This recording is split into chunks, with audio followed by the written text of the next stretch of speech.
Pessoal, nesse vídeo a gente vai falar dos principais aspectos da parasitologia, ou seja, a gente vai dar uma boa sobrevoada nessa área da ciência que trata, é claro, de parasitas. Só que quando a gente pensa em parasitas, quais deles fazem parte da parasitologia? Porque se for ver bem, o nosso sistema imunológico ele enfrenta uma baita encrenca, né?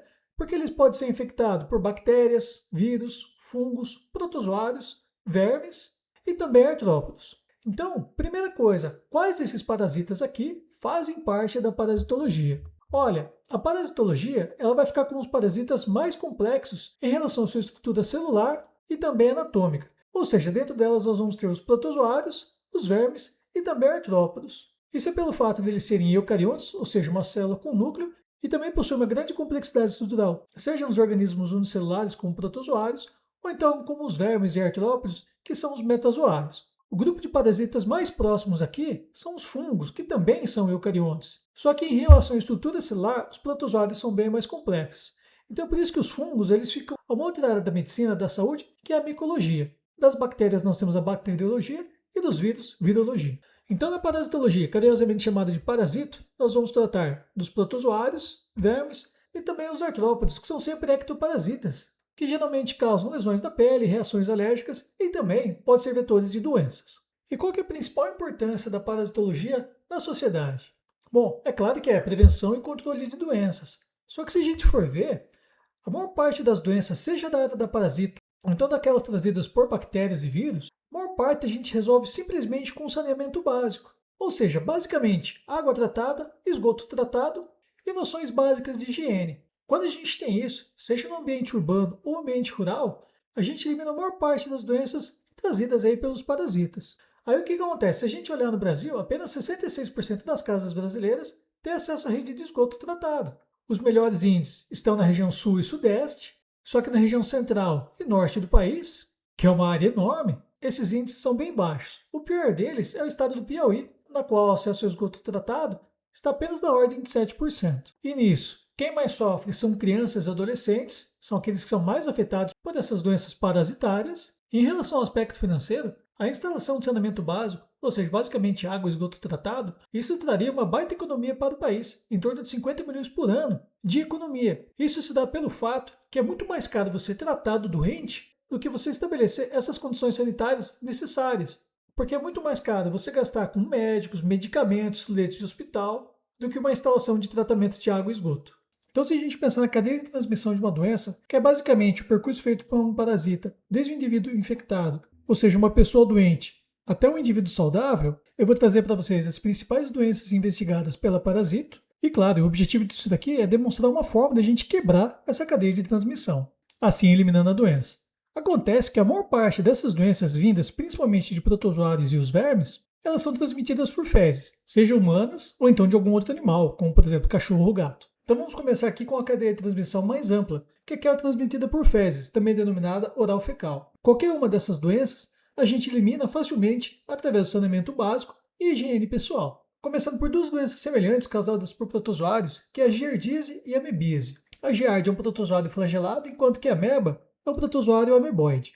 Ambos os parasitas eles afetam o nosso intestino, penetrando na mucosa intestinal, causando diarreias. Muitas vezes esses quadros patológicos são graves e até eventualmente fatais. Outro protozoário também transmitido por fezes é a toxoplasmose, causada por um protozoário Toxoplasma gondii. Esse daqui, gente, é um dos parasitas mais bem-sucedidos no planeta, tá?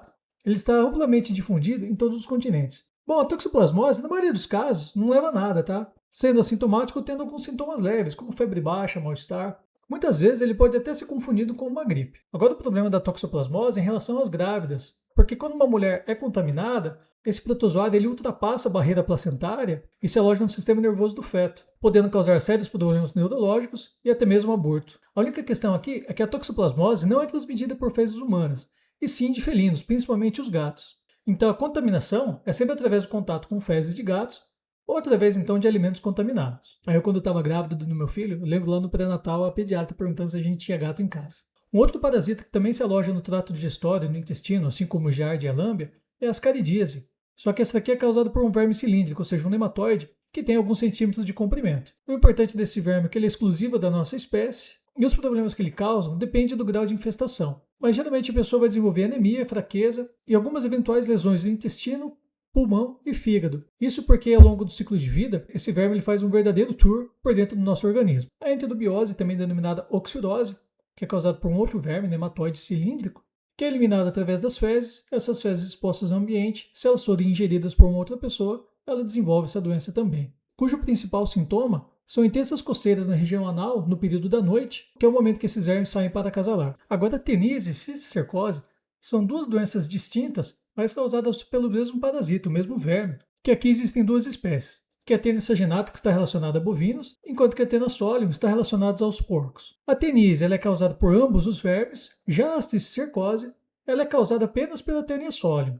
E aqui, essas doenças também estão relacionadas a fezes humanas lançadas no ambiente. Então, quando você tem fezes humanas contaminadas e expostas no solo, elas podem, de alguma forma, ser alimentadas aí pelos bois, vacas e porcos, na qual elas vão se alojar no músculo desses animais. E se a gente comer a carne desses bichos, principalmente uma carne mal passada, nós vamos desenvolver a teníase no nosso trato digestório, no intestino, na qual vão estar presentes um ou alguns vermes dessas espécies. E eles são bem compridos, chegando a metros de comprimento. A teníase é também chamada de solitária, pelo fato da baixa taxa numérica desses indivíduos no nosso intestino. Agora, se essas fezes humanas estiverem expostas no ambiente, contendo ovos da Tênis solium, e uma pessoa vir se alimentar dessas fezes, ela pode desenvolver a cisticercose, que daí é uma situação bem mais grave, na qual esses vermes, na sua fase larvária, eles conseguem infectar o nosso sistema nervoso central, aí causando graves problemas neurológicos e até mesmo a morte. Uma outra doença também causada por vermes achatados é a esquistossomose, também conhecida como barriga d'água, que é uma doença típica de ambientes lênticos como lagos e lagoas, onde está presente um determinado caramujo, um molusco do gênero Bionfalaria. Acontece que nessa doença aqui, uma pessoa contaminada ela elimina fezes no ambiente, aí no ambiente aquático essa fezes vai liberar os ovos do esquistossoma, que vai passar por algumas mudanças anatômicas ao entrar no interior desse caramujo, e ao sair do caramujo, eles conseguem penetrar ativamente na nossa pele, completando o ciclo da doença. Então vocês podem ver que a esquistossomose, diferentemente dos vermes que a gente viu anteriormente, que são adquiridos através da ingestão, ou seja, eles entram no nosso corpo através da boca, o verme da esquistossomose ele invade o nosso corpo através da pele, ou seja, uma contaminação externa. Acontece que no mesmo esquema da esquistossomose, nós temos a ancilostomose, que agora nesse caso é causada por um verme cilíndrico, mas a sua contaminação também se dá através da invasão direta pela pele. Então a pessoa que está contaminada pela ancilostomose, ela libera os ovos no solo, através das fezes, aí esses ovos eclodem, lançam a larva ali, que ficam presentes próximas à superfície, em regiões sombreadas. Aí uma pessoa que estiver passando descalça adquire esse verme através de uma penetração ativa pela pele, principalmente dos nossos pés. Assim como as tênias, eles se alojam no intestino delgado, onde buscam alimento. Só que esses vermes aqui eles são mais agressivos porque eles possuem esses dentes em formas de fenda que eles utilizam para se fixar nas paredes do intestino, causando sérias lesões. Essa doença ela foi eternizada por uma obra do Monteiro Lobato, o Jeca Tatu, que por sua vez foi mais eternizada ainda no filme da série Mazzaropi. E a larva migras, mais conhecida como bicho geográfico, é uma verminose que não dá muita dor de cabeça, fica apenas algumas marcações e irritações na pele. Isso porque o verme parasita, quando ele entra na nossa pele, ele fica restrito apenas à epiderme, ele não consegue invadir a derme, que é uma camada mais profunda. Acontece que entre a epiderme e a derme existe uma malha de proteínas denominada membrana basal, que acaba por impedir a passagem desse verme. O curioso aqui é que os vermes que causam essa doença, eles não são da nossa espécie. Na verdade, eles são mais parasitas de gatos e cachorro. Lá sim eles conseguem invadir a derme e entrar no sistema circulatório, causando complicações. E uma vez que esses vermes são eliminados no ambiente através de fezes, só que daí no caso fezes de gato e cachorro, é só tomar um cuidado quando eles estiverem no mesmo local que vocês frequentam, como principalmente areia de praia, e o que virou febre na turma aí, o tal do beach tênis. E uma coisa que pode te ajudar a conter o bicho geográfico é pegar uma caneta Bic e fazer um círculo ao redor dele. Aí ele não consegue sair dessa região, ele fica preso dentro do círculo. Bom, claro que é mentira isso, né, gente? Porque quando você passa a caneta, você vai pintar as primeiras células da epiderme e o bicho geográfico vai estar embaixo dela, ele nem vai estar vendo a caneta. Ele nem vai estar vendo a cor da caneta. Aí agora um segundo grupo de doenças, que é aquele transmitido pela picada de mosquitos pernilongos. Nesse caso, a transmissão dessas doenças está mais ligada à invasão do habitat natural desses insetos vetores. E no caso das medidas de profilaxia, é evitar esses insetos. Então, colocando mosquiteiros, telas de proteção nas casas, usando inseticidas e, de preferência, habitação longe dessas matas. A primeira delas é a leishmaniose, causada por um protozoário flagelado, cuja principal característica é a formação de uma ferida bem grande, do tamanho de uma moeda de R$1, que nunca cicatriza. E a borda dessa ferida ela é bastante larga, se assemelhando a uma pizza de borda recheada. A leishmaniose ela também pode atacar regiões de mucosas, assim como órgãos internos, que é a leishmaniose visceral. Bom, a leishmaniose ela é transmitida pelo mosquito palha, também chamado de birigui, enquanto que a malária, uma outra doença transmitida por um protozoário, só que no caso aqui um protozoário esporozoário, que é o plasmodium, ela é transmitida pelo mosquito prego. A principal característica da malária é o ciclo periódico de febre, que ocorre no momento em que esses protozoários, que estavam dentro das nossas hemácias, estouram as hemácias e ficam expostos no sangue. Já a filariose, que é causada por um verme nematóide, é transmitida pelo pernilongo culex. E a principal característica da filariose é o inchaço de regiões baixas do nosso corpo, como principalmente as pernas.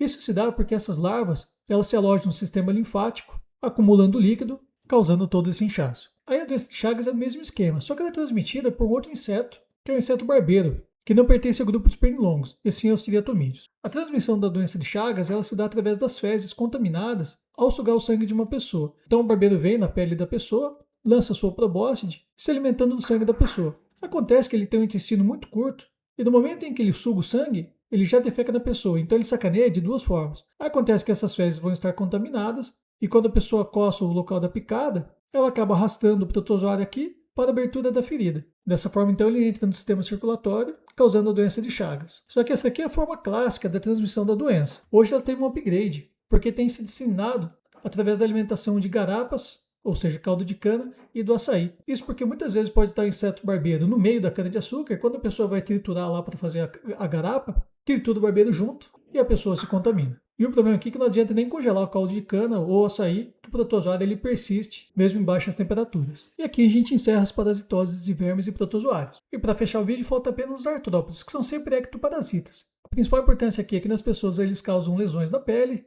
reações alérgicas e também são vetores de doenças. É só lembrar da peste negra lá da Idade Média, que dizimou boa parte da população da Europa e norte da África. Começando pela sarna, também denominada escabiose, que é causada por um ácaro, que da mesma forma da larva migrans, ela invade a nossa pele na altura da epiderme. Embora o ácaro ele tenha um tamanho maior, assim como a larva migrans, ele não consegue invadir a derme, por conta da membrana basal. É importante falar para vocês que tanto a larva migrans como a sarna, pelo fato deles não conseguirem acessar a derme, eles não têm acesso também aos vasos sanguíneos, ou seja, eles não caem no nosso sistema circulatório. Aí só lembrando que a epiderme, que é a parte superficial da pele, ela não tem vasos sanguíneos. Aí você pode perguntar, mas eu já tive sarna, cocei pra caramba aqui e sangrou. Só que daí nesse caso o sangramento é resultado de você ter coçado sua pele com tanta intensidade que você arrancou a epiderme, deixando exposta a derme e dessa forma também expostos os vasos sanguíneos, daí vermelhidão e sangramento no local. Então ele se aloja nas camadas e células da epiderme, colocando ovos que sempre vai causar uma reação alérgica, resultando numa intensa coceira, que dá vontade de você coçar até com garfo. E a transmissão se dá por contato direto entre pessoas. A infestação de piolhos é denominada pediculose,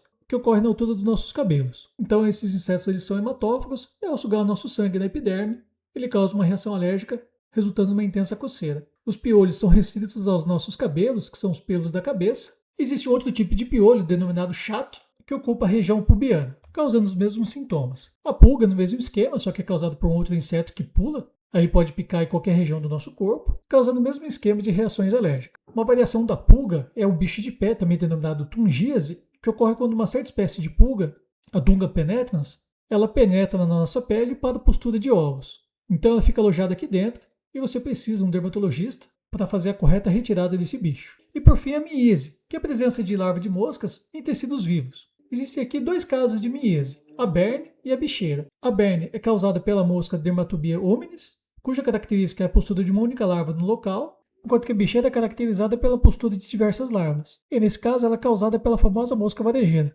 uma mosca de cor metálica que faz um baita no barulho quando voa. É isso aí, pessoal. Falou!